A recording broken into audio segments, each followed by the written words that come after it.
इमाम को इमाम की जगह रखो और सोशल काम करने वाले को सोशल काम की जगह रखो। और एक घिनौना इंसाफ है, आपके महल्ले की बहन बेटियों की आबरू पर उंगली उठाई गई और आपको गैरत नहीं जागी, फिर भी आप ऐसे आदमी पर भरोसा करके वोट उसको देंगे। मुस्तकीम शेर का बेटा शेर बोले मौलाना साबित कर दो, नहीं तो तुम 50 देके धरना कराने लगे, 50 मेरी जेब पे दूंगा, लेकिन धरना तो दो। वर्करों की कलम जबान गाली गाली कम ज्यादा लिखना चालू कर, क्योंकि अपन लोग तो लंबे कुर्ते पे भरोसा करे, हाथ बांध के बैठे रहेंगे, ऊपर से मन्ना हलवा उतरता रहेगा। अपना तो ये ईमान है ना। तो ये भरोसा दिलाया गया था कि इंशाअल्लाह सियासत में ऐसी इस्लाह करूंगा कि लोग हजरत उमर फारूक आजम के दौर की याद करेंगे। अगर आप सियासत नहीं कर पा रहे हो तो सियासी लोगों के हवाले गांव को छोड़ दो, अल्लाह के वास्ते कौम को बचा लो, बचा लो, बचा लो।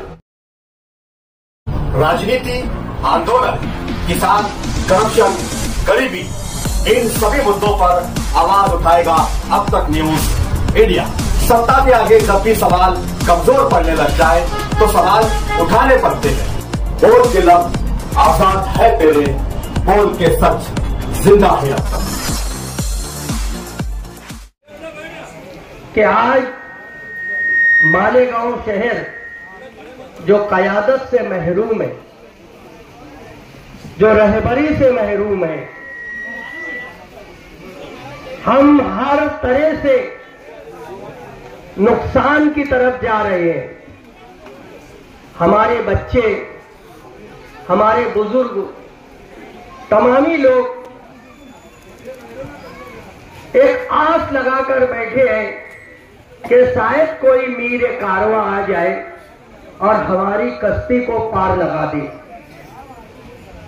आज तकरीबन 5 साल से कमोबेश या ज्यादा होगा, कारपोरेशन में किसी का इख्तियार नहीं है। पूरे शहर मालेगांव में 2 लोगों के हाथ में इस शहर की बागडोर है, इस शहर की पतंग है। एक कमिश्नर साहब है और एक एमएलए साहब है। और इस 5 साल में कौन का क्या हाल है कोई पूछने को तैयार नहीं है। हम नदी के इस पार है, 80% टैक्स हम लोग भरते हैं। 80% केरपट्टी, नल पट्टी कारपोरेशन के खजाने में हम देते हैं और 20% नदी के उस पार दिया जाता है। कोई भी इंसान, कोई भी मेरी बहन बेटी, कोई भी बुजुर्ग जाकर देख ले कि नदी के उस पार ऐसा लगता है कि इंसान रहते हैं और नदी के इस पार जो है तो वो जानवर रहते हैं। हमारे पास किसी चीज की सुविधा नहीं है, किसी चीज का इंतजाम नहीं है, तो हम लोग कब तक इस तरह बेयारो मददगार रहेंगे। हम भावनाओं में बह जाते हैं। मैं एक अनपढ़ आदमी हूं, लेकिन मैं कुर्ता लंबा पहन कर आया हूं तो सब लोग बोलते हैं कि मौलाना है, अतर अशरफी मौलाना है। और हाफिज साहब भी है, कारी साहब भी है और बहुत बड़ा मौलाना मुझको समझते हैं।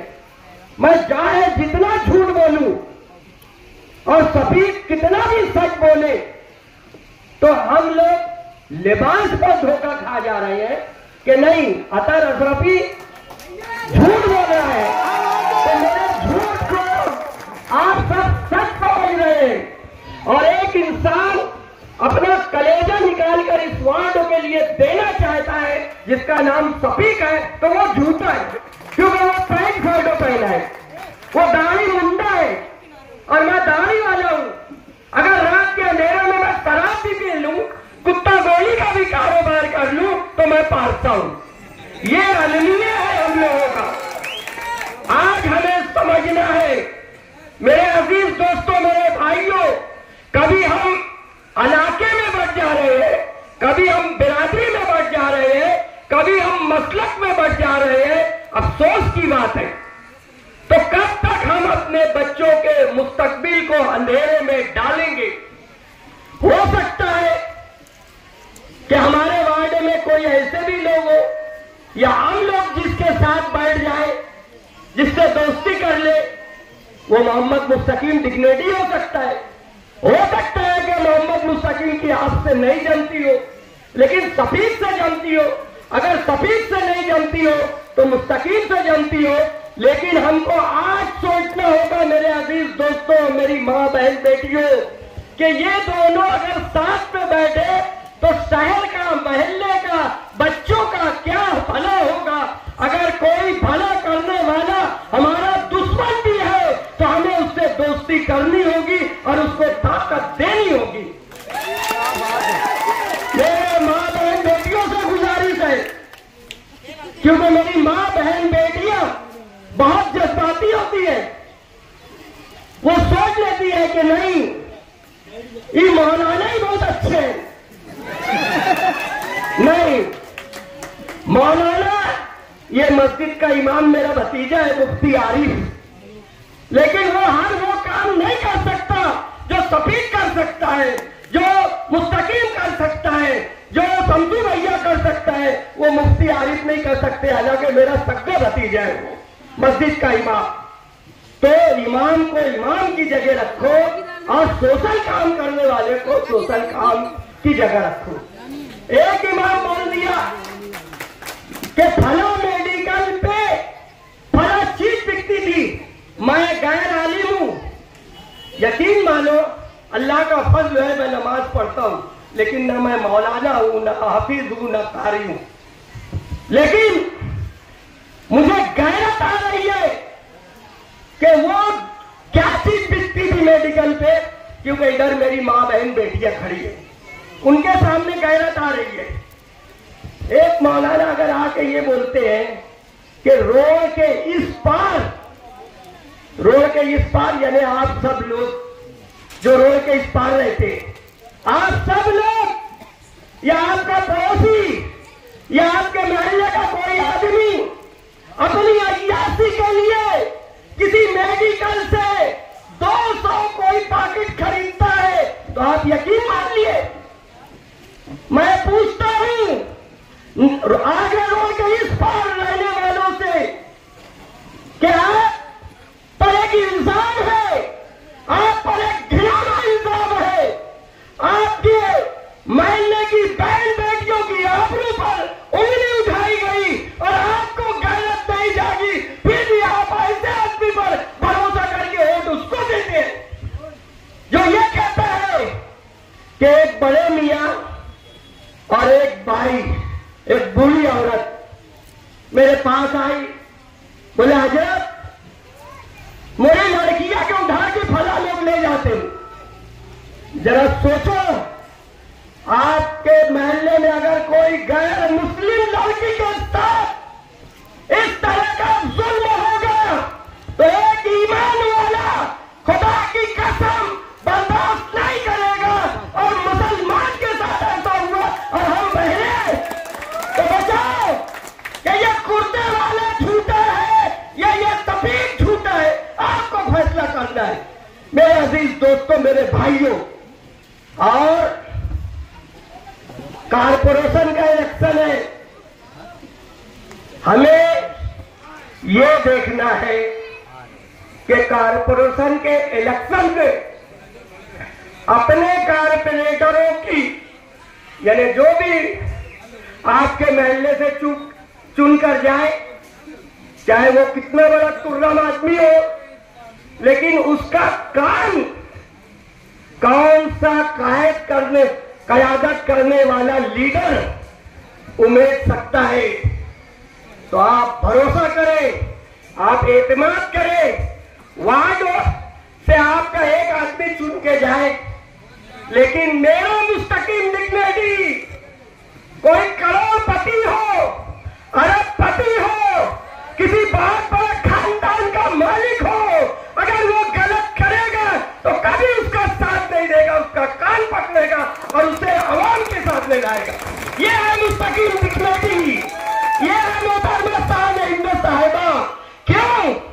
कि ये स्कूल में अभी दाखिल नहीं हुए, ये जिस कॉलेज से पढ़ के आए हैं, ये जिस यूनिवर्सिटी से पढ़ के आए हैं, उस यूनिवर्सिटी का नाम साथी नेहाल अहमद है। ये उसकी स्कूल में पैदा हुए हैं, ये उसकी स्कूल में बड़े हैं, ये उसकी स्कूल में पढ़वा चढ़े हैं, तो इन्हें समझता है कि सियासत किसे कहते हैं। सुई हॉस्पिटल से मेरी मां बहन बेटियां जब बच्चे की विलादत के वक्त जाती है तो वहां से पूरा सामान मुंतकिल होकर, खास तौर से मैं मेरी मां बहन बेटियों को कहना चाहूंगा, बच्चों की विलादत के वक्त घर के मर्द हजरात दवाखाने के बाहर घूमते रहते हैं कि कब पोते के रोए की आवाज आई, कब पोती के रोए की आवाज आई। लेकिन घर की बड़ी खातून, घर की बच्ची परेशान रहते हैं कि जो हमारे घर की बेटी बच्चे की पैदाइश के लिए दवाखाने में गई है, उसका क्या हश्र होगा, बचेगी नहीं बचेगी। कहीं डॉक्टर ये ना बोल दे कि ढूंढिए ले जाओ, कहीं डॉक्टर ये ना बोल दे कि सीजर करना पड़ेगा। ऐसे हालात हमारे यहां होते हैं। उसके बावजूद सारे जच्ची के सामानात एक मंत्री अपने पावर से नदी के उस पार ले जा रहा था।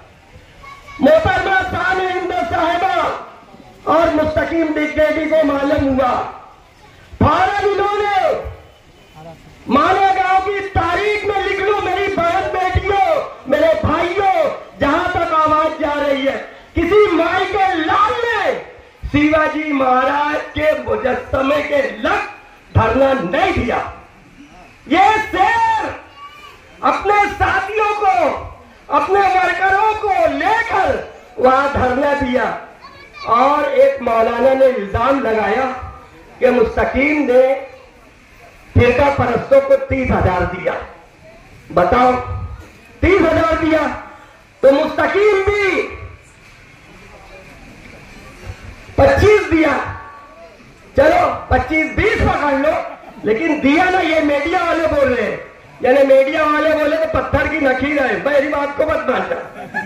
बहरहाल 25 दिया, मौलाना साहब बोले तो मेरा मुस्तकीम शेर का बेटा शेर बोले मौलाना साबित कर दो, नहीं तो तुम 50 देके धरना कराने लगे, 50 मेरी जेब पे दूंगा, लेकिन धरना तो दो। अजीब बात है। अगर ये सच्ची बात मुस्तकीम बोले, मुस्तकीम के लोग बोले, या आप सब लोग में से कोई बोले, तो मौलाना के वर्करों की कलम जबान गाली कम ज्यादा लिखना चालू कर देते। अभी कल परसों बताओ, ये कोई ओहदे पे नहीं है, ये तो टूटी कुर्सी पे अभी बैठा है और वो भी बारिश आ रही भीग रहा। उसके बावजूद मेरे लीडर ने गांधी जी के मुजस्समे के पास उनके वर्करों लोग को लेकर खैरात मांगी, भीख मांगी, सदका मांगा। क्यों मांगा?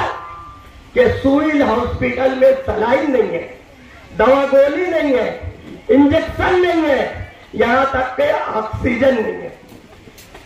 तो 8,300 रुपया। और आप लोग को गैरत आना चाहिए, मुझे भी गैरत आ रही है। आप लोग से मतलब है कि हम सबको गैरत आना चाहिए कि गैर मुस्लिमों ने इस पे ज्यादा चर्चा दिया, क्योंकि अपन लोग तो लंबे कुर्ते पे भरोसा करे, हाथ बांध के बैठे रहेंगे, ऊपर से मन्नत हलवा उतरता रहेगा। अपना तो ये ईमान है ना, ये ईमान नहीं है। मेरे अजीज दोस्तों, मेरे भाइयों, मेरे आका मुस्तफा जाने रहमत ने फरमाया है कि पहले ऊंट को बांधो, फिर अल्लाह पे तवक्कल करो। ये नहीं कि ऊंट को छोड़ दो और अल्लाह पे तवक्कल करो, नहीं, ऊंट को बांधो, अपने बकरे बकरी को बांधो, उसके बाद अल्लाह पे तवक्कल करो। अपने घर को खुला मत छोड़ो, बंद करो, उसके बाद अल्लाह पे तवक्कल करो। मेरे अजीज दोस्तों, मेरे भाइयों, तो ऐसी डेयरिंग करने वाले की क़यादत में हमें कारपोरेटर चुन कर देना है। आपके महल्ले में अगर काम नहीं होगा तो मोहम्मद मुस्तकीम दिखनेवी उसका जिम्मेदार रहेगा इंशाअल्लाह। ये नहीं कि इसके ऊपर इल्जाम लगाओ, उसको गाली दो, तेरा मेरा क्या रिश्ता, ला इलाहा इल्लल्लाह, और बोले क्या तो दवा खाने में गोली नहीं, दवा नहीं। और मुस्तकीम ने सियासी दुश्मनी में किसी के नहीं धरना दिया, लोगों को जगाने के लिए धरना दिया। 5 वक्त की नमाज पढ़ो। आप किसी मुफ्ती से पूछ लो, मैं गैर मुफ्ती हूं लेकिन मुफ्तियों की बात सुनी हुई बता रहा हूं। 5 वक्त की नमाज पढ़ो, अपने घर के लोगों की खिदमत करो, हलाल रोजी से खिलाओ, तो उस गोसा नसीम बुजुर्गों से अफजल हो जो रात दिन जंगल में पड़ा है, उससे अफजल हो। 5 वक्त की नमाज पढ़ो, मेहनत करो, अपने बाल बच्चों की परवरिश करो। अरे हम लोग तो इतना भरोसा किए कि हमको बोला गया था अगर मैं झूठ बोल रहा हूं तो ये मजमे में से लोग बोल देना कि हाजी साहब आप गलत बयानी मत करो। हमको तो ये भरोसा दिलाया गया था कि इंशाअल्लाह सियासत में ऐसी इस्लाह करूंगा कि लोग हजरत उमर फारूक आजम के दौर की याद करेंगे। यही कि पाकिट बिका उमर फारूक के दौर में, बहन बेटियों की आबरू ये उमर फारूक के दौर में कम से कम कुछ नहीं लाज रख सकते तो अल्लाह के वास्ते अपनी कौम को बेयारो मददगार मत छोड़ो। हमारे से कोई काम अगर कोई आके बोलेगा कि भैया जरा ये पैप भीम की उठा ले, तो मैं बोलूंगा भैया मेरे बस की बात करिए, तो इसमें मेरी इज्जत भी जाएगी। लोग बोलेंगे कि हाजी साहब की ताकत नहीं है, तो बोल दिए मैं नहीं उठा पाऊंगा। अगर आप सियासत नहीं कर पा रहे हो तो सियासी लोगों के हवाले गांव को छोड़ दो, अल्लाह के वास्ते कौम को बचा लो, बचा लो, बचा लो। लेकिन मैं आप लोगों से हाथ जोड़कर आप लोगों से मुक़द्दमाना गुजारिश करता हूं कि हम सबको इस वक्त पूरे हिंदुस्तान में जो हालात हैं इस वक्त फिरका परस्तों के, अब जरा ऐसे हो, जरा बोलते मरी बहनियन के ज्यादा सुनाई के।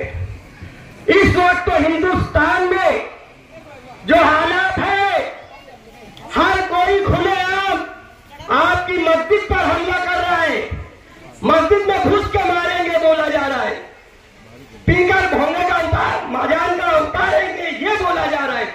ऐसे हालात में हम लोग यहाँ बड़ी तादाद में हैं तो हम सो रहे हैं।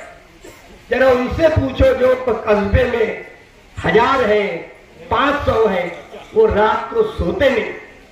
तो इसलिए इंशाअल्लाह कौम की बहन बेटियां सिर्फ नाम की गलती की वजह से जेल में बंद है, और कितने बच्चे जेल में बंद है। खाली मोहम्मद की जगह अहमद हो गया तो जेल में बंद है। कौन काम कर रहा है? वही शान हिंद मुस्तकीम देखते, यहां से लेके वहां किले झोपड़पट्टी में आफत आई, कौन काम कर रहा? मुस्तकीम देखनी शान हिंद और आसिफ साहब, सब लोग मिलके कर रहे हैं। हमारा उनका 36 का आंकड़ा, लेकिन कौम के लिए हम भी उनके कदम से कदम मिलाकर चल रहे हैं। यहां दुश्मन नहीं देखा जाएगा, मिल्लत देखी जाएगी।